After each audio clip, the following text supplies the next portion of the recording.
Hello everyone. आज की जो ये वीडियो है वो मैं इंग्लिश के लिए बना रही हूँ स्पेसिफिकली कि अलाइड के लिए जो भी मैंने इंग्लिश के लिए फॉलो की थी, ठीक है, स्ट्रैटेजी क्या क्या रिसोर्सेज रहे और किस तरह से किया। तो आप एंड तक देखिए, आपको मुझे लगता है कि थोड़ा सा ये यूज़फुल रहेगा आपके लिए, ठीक है। जितना मैंने जो कुछ भी किया वो मैं सब बताने वाली हूँ आपको। जब हम करते तो हमें नहीं पता होता ये वर्क करेगा या नहीं, लेकिन वो किया तो फिर मुझे लगा कि शेयर करनी चाहिए। मैं बता दूं कि थोड़ा सा अगर मैं बताऊं तो मेरा मीडियम इंग्लिश ही था, तो इसलिए मैंने बिल्कुल ही ज़ीरो से तो स्टार्ट नहीं करा है। लेकिन अगर मैं बताऊंगी इस तरह की, अगर बिल्कुल भी आपने नहीं पढ़ी है या फिर बहुत अगर आपका बेस जो है वो वीक है, तो आप वहाँ से भी, मतलब जब मैंने स्टार्ट किया था एज सच अलाइड के लिए, तो मैंने बिल्कुल बेस से ही करा, जो मुझे आता था मैं उसको भी पढ़ती थी एक बार। तो वो चीज़ आप फॉलो कर सकते हो, ठीक है। तो जो बिगनर्स है या ऑब्वियसली जिनको आता है, जिनको कॉन्फिडेंस है इंग्लिश में, उनको तो दिक्कत नहीं होगी। लेकिन दिक्कत यहाँ होती है कि हमें लगता है कि हमें इंग्लिश आती है, बट ऐसा नहीं होता है। ग्रामर वाली इंग्लिश और सिंपल जो हम रीड करते हैं वो, उसमें बहुत ज़्यादा डिफरेंस है। आपको जो है वो ग्रामर बिल्कुल अच्छे से आनी चाहिए, जो कि मेरी पकड़ नहीं थी इतनी। मैंने बाद में इंप्रूव करा है उसको, क्योंकि पढ़ना और एज सच ग्रामर में बिल्कुल एक्यूरेसी लाना वो डिफरेंट पार्ट है, ठीक है। ऐसे मैं सब पहले ओवरऑल बताऊंगी और फिर मैं जो एग्जाम्स में जो भी क्वेश्चन थे उसके अकॉर्डिंग भी बताऊंगी कि कैसे कैसे एक एक क्वेश्चन को आप देख सकते हैं, ठीक है। तो जो भी स्टार्ट कर रहे हैं ना, उनको मैं सजेस्ट करूंगी कि अगर वो बुक्स पढ़ने में जो है वो, ठीक है, उनको अच्छा लगता है बुक्स को पढ़ना, तो वो ये वाली बुक पढ़ें, ठीक है। ये आप बुक देख सकते हैं, ठीक है। ये बुक मैं इसलिए बोल रही हूँ क्यों, इसकी एक मुझे लगता है एक नाम था पहले, प्लेन टू पैरामाउंट, वो भी है और वो भी सेम ही है। मुझे एग्जैक्ट नहीं पता कि ये वही बुक है या कौन सी है, क्योंकि उसकी मेरे पास पीडीएफ थी, फिर मैंने ऑनलाइन ये वाली परचेज की थी। इसमें स्पेशलिटी ये है कि इस बुक में ना बिल्कुल आपको बच्चों की तरह समझाया हुआ है, ठीक है। हर एक चीज़ को, जैसे जो समझाने वाला पार्ट है उसको हिंदी में भी लिखा हुआ है। इंग्लिश की बुक है लेकिन फिर भी आप देखना नीचे नीचे यहाँ पे हर चीज़ को ना बहुत अच्छे से समझाया हुआ है। तो ये पढ़ने में फर्स्ट टाइम जब आप पढ़ोगे ना, तो बड़ी बेसिक बुक है और ये आपको बिल्कुल समझ आ जाएगी, ठीक है। तो ये बुक जो है ये आपको पढ़नी है, हाँ बड़ी है, लेकिन ये जो आपको दिख रहा है ना, ये एंड में वोकैब वाला सेक्शन है, वो जो आप स्किप कर सकते हो एंटोनिम्स सिनोनिम्स पर। मैं बोल रही थी अंडरस्टैंडिंग के लिए, जैसे जो भी यहाँ टॉपिक्स हैं ये वाले, ये तो बिल्कुल आपको अच्छे से पढ़ने, वर्ब्स वगैरह, नरेशन, ये आप एक बार इस बुक को पढ़े पहले, ठीक है। ये बुक मैंने पढ़ी, ठीक है। आप इसको पढ़े, प्रपोजिशन, आर्टिकल्स, जो जो भी पढ़ने वाले चैप्टर्स हैं पहले, जैसे अब नाउन प्रनाउन वगैरह वो मुझे आते थे, पर मैंने फिर भी एक रीडिंग जो है उनको दी, ठीक है। फिर आपके पास यहाँ पे बाकी चीज़ें सारा गया, फिर synonym, antonym, one word substitution, इसको आप स्किप कर सकते हो क्योंकि ये बहुत ज़्यादा होते हैं। तो मैं पर्सनली इनको इतना ज़्यादा पढ़ती नहीं थी, अगर आ गए तो आ गए ऐसा करती थी, नहीं आए तो कोई नहीं आया, तो कभी कभी सुन लेती थी वीडियोस, लेकिन इसको आप थोड़ा सा स्किप कर सकते हैं। अंडरस्टैंडिंग वाले पार्ट को आप इस बुक से कर सकते हो, ठीक है। एक चीज़, अगर आपने ये बुक कर ली, वैसे जो है मैंने स्टार्ट वैसे इस बुक से किया था, जो कि है यहाँ पर एचजी पब्लिकेशंस की, ठीक है। ये बुक भी बहुत अच्छी है, बट मुझे थोड़ी सी ये कंपैरेटिवली टफ लगी और मुझे थोड़ा सा मुश्किल लगा इसको समझना। तो मैंने पहले इसको पढ़ा तो था, बट फिर भी मेरे को एक अंडरस्टैंडिंग इतनी ज़्यादा डेवलप नहीं हुई। फिर मैंने इस वाली बुक को पहले पढ़ा, ठीक है। तो मैंने इसको पढ़ रखा था, बट इतना ज़्यादा मुझे समझ नहीं आया। बट ये बुक भी बहुत ज़्यादा एक्सपीरियंस जो है वो बताते हैं, मैंने भी सुन के ही ये वाली बुक जो है वो पढ़ी थी। बट आप पे डिपेंड है आपका क्या अंडरस्टैंडिंग लेवल है, आप उस पर वो कर सकते हैं, ठीक है। तो मुझे डिफिकल्टी हुई थी इसको समझने में, बेसिक्स को समझने में, तो ये बेसिकली मुझे ज़्यादा अच्छी लगी। आप इसको रेफर करें अगर आपको थोड़ा सा भी इंग्लिश में डाउट है तो, ठीक है। एक चीज़, पहले मैंने यहाँ से स्टार्ट किया, मैंने ये किया, अच्छे से इसको समझा बुक को। सेकंड थिंग इज़ कि एक यूट्यूब जो है वो चैनल है, जो कि मैंने बहुत ज़्यादा, वो मैं आपको बताऊंगी कि ये है शोहर, इस वाले चैनल को जो है वो आप, इंग्लिश विद रानी मैम, ठीक है। ये चैनल आपको यूट्यूब पे मिलेगा, इसको मैंने बहुत ज़्यादा रेफर करा है। देखो यहाँ पे वीडियोस आ जाएंगी, ठीक है। यहाँ पे प्लेलिस्ट, इनकी प्लेलिस्ट तो ना मैंने सारी सारी सारी पढ़ी है, सब सुनी ही नहीं है, मैंने सारे नोट्स बनाए हैं। इसमें आपको वोकैब वाला सेक्शन, अंडरस्टैंडिंग, ये मुझे लगता है सेंटर के एग्जाम्स के लिए, एसएससी सीजीएल वगैरह के लिए, लेकिन ये मैंने बहुत ज़्यादा इसको पढ़ा और मुझे बहुत ज़्यादा हेल्प मिली। बिल्कुल बेसिक से समझाया हुआ है, थोड़ा हाई लेवल भी है, लेकिन हाई लेवल भी पढ़ना ही पड़ेगा, थोड़ी सी अंडरस्टैंडिंग बनती है, कॉन्फिडेंस आता है। तो इस चैनल को आप रेफर कर सकते हो जिनको बुक्स पढ़ना, ऐसा नहीं है कि बुक्स नहीं पढ़नी है, बट आप स्टार्टिंग कहीं से ऐसा कीजिए कि थोड़ा सा आपको ईजी लगे।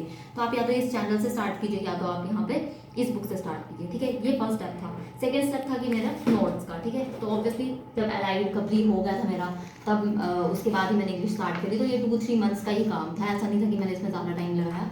और उसके बाद मैंने यहाँ पे आप देखेंगे तो नोट्स भी बनाए हैं इंग्लिश के, ठीक है।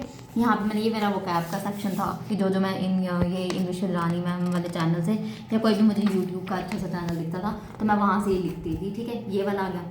फिर जो है मैंने एक चीज़ और की थी कि किसी भी ना आप स्कूल की 6th-7th की क्लास से स्टार्ट हो जाए, एचपी बोर्ड की नहीं, आप कोई किसी भी आप प्राइवेट स्कूल में अगर किसी ने ना इंग्लिश की ग्रामर लगाई थी, आप 6th-7th-8th तक की ग्रामर आप उठा लीजिए और वहाँ पर ना आपको टेंसेस मिल जाएंगे।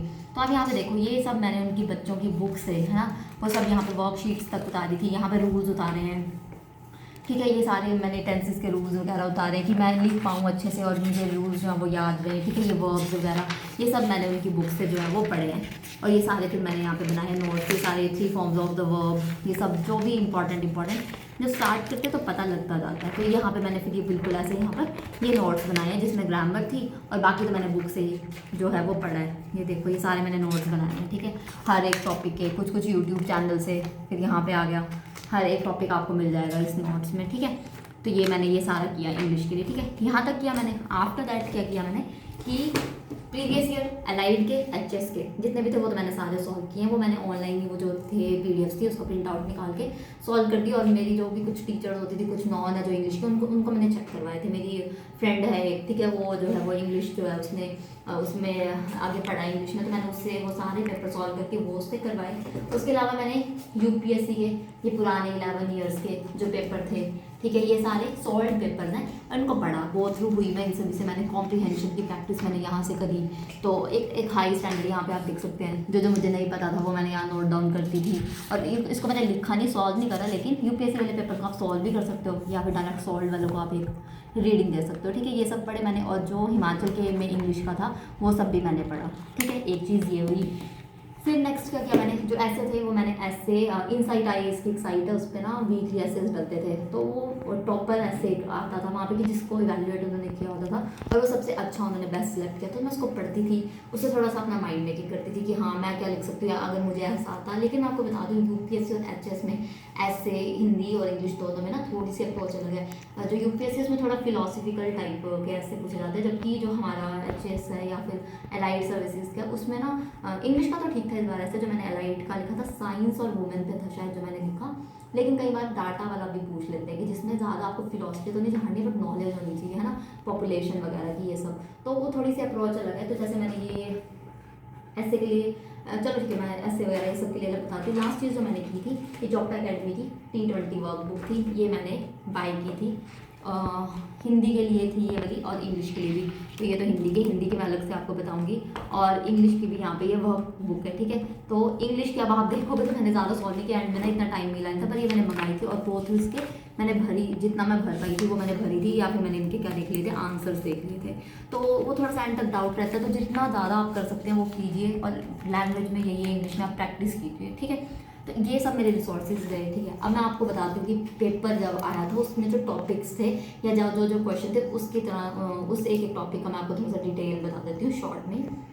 फर्स्ट जो था वो कॉम्प्रीहेंशन थी। कॉम्प्रीहेंशन मैंने आपको बता दिया, जहाँ आपको कॉम्प्रीहेंशन मिलती है, और बेस्ट रिसोर्सेज जो प्रीवियस पेपर है, ऑब्वियसली हमारे हिमाचल के पेपर, यूपीएससी के पेपर, तो जितनी भी कॉम्प्रीहेंशन है उसको सॉल्व कीजिए, उसके आंसर्स लिखिए, और उसके आंसर जो दिए हैं मॉडल आंसर वो आप जो है वो देखिए, या फिर आप किसी से चेक करवा लीजिए। कॉम्प्रीहेंशन में डाउट रहता है, मुझे भी जब भी मैं कॉम्प्रीहेंशन करती हूँ मैं उसके हाँ की मार्क्स लगाती थी, क्योंकि आपको नहीं पता कि आपने जो आंसर लिखा है वो करेक्ट है या उनको पसंद आएगा कि नहीं, बट स्टिल आपको एक एवरेज तक तो लिखने आने चाहिए, ढूंढने आने चाहिए कॉम्प्रीहेंशन, ठीक है। तो फर्स्ट मेरा कॉम्प्रीहेंशन का था।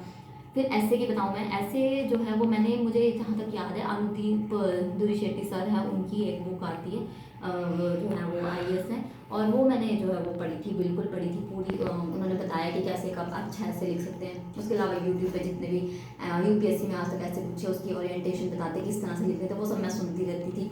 फिर मैंने ये वाली बुक भी मंगाई थी।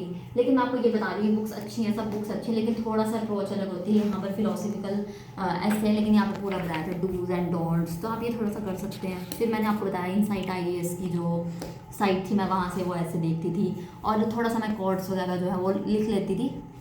इतने एंड टाइम पे याद नहीं आते कोड्स, मैं ऐसा नहीं बोलूँगी मैंने बड़े ज़्यादा लिखे, मुझे इतने याद होते नहीं थे। तो पर ये है कि जो सब एस्पिरेंट्स करते हैं वो मैंने किया ज़रूर था, बट वहाँ पे कई बार आप अप्लाई नहीं भी कर पाते। बट ऐसा कुछ नहीं, आपकी अगर एक फ्लुएंसी अच्छी है, अगर आप ओरिएंटेशन आपकी अच्छी है, आप अच्छा लिख पा रहे हैं, तो वो काम कर जाता है। ज़रूरी नहीं है हर चीज़। मैं मुझे जहाँ तक याद है मैंने इंग्लिश में इतने कोड्स, इतने क्या, एक तो भी नहीं लिखा हो, एक लिखा हो सकता है, मुझे एग्जैक्ट याद नहीं, लेकिन ऐसा कुछ नहीं कि ये चीज़ें करनी है, ऐसा कुछ नहीं है। और तो इस तरह से मैंने ये किया।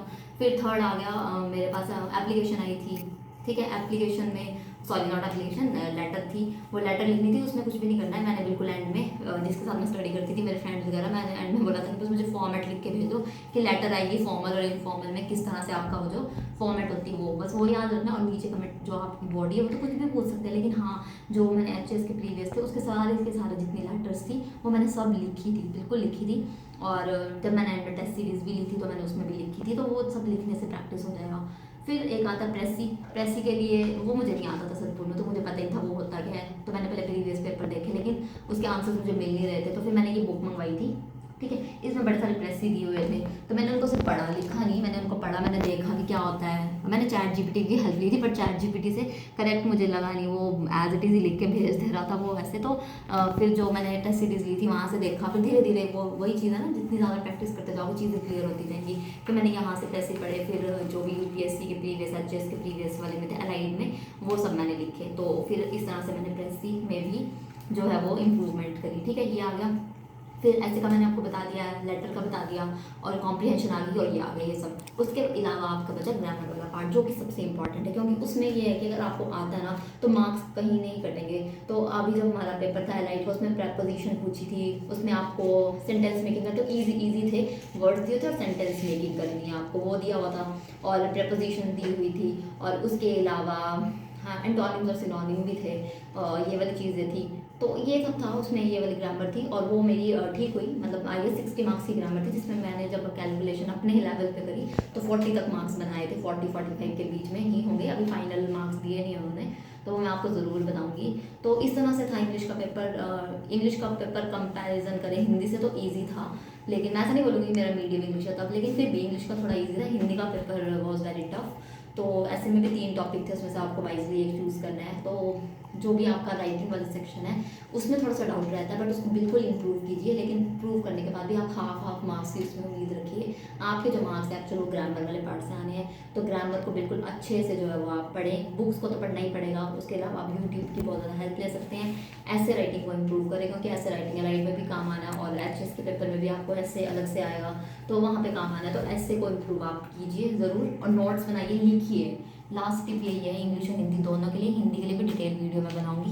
लास्ट टिप ये है कि आप जितना ज़्यादा हो सके लिखिए, लैंग्वेजेस को लिखिए, लिखने की प्रैक्टिस कीजिए, और किसी ना किसी से इवैल्यूएट ज़रूर कराएं। एंड में टेस्ट सीरीज़ ले रही है तो टेस्ट सीरीज़ ले लें, या आपको कोई फ्रेंड है या कुछ है जिसकी इंग्लिश में अच्छी कमांड है तो आप उससे चेक करवा सकते हैं, ठीक है। तो ये सारे मेरे रिसोर्सेज है, लेकिन ऐसा कुछ नहीं, आप जो अभी भी फॉलो कर रहे हैं आप उनको कंटिन्यू रख सकते हैं, बट मेरे लिए वर्क करा तो मैंने आपको बता दिया, ठीक है। तो wish you all good luck, bye.